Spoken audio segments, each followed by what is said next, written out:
मेरो नेतृत्वमा मन्त्रीमण्डल गठन गर्ने आह्वान गरिए अनुसार यही भदौ 27 गते गठन भएको अन्तरिम सरकारको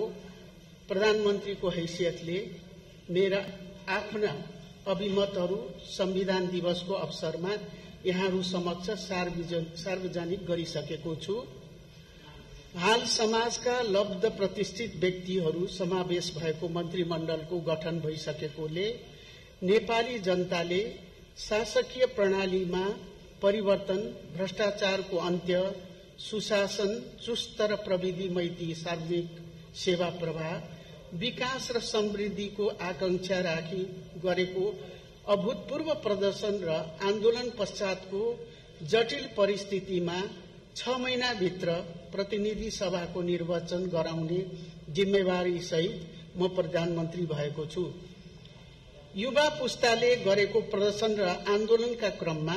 मृत्यु वरण गर्न पुगेका शहीदहरूप्रति भावपूर्ण श्रद्धाञ्जली अर्पण गर्दै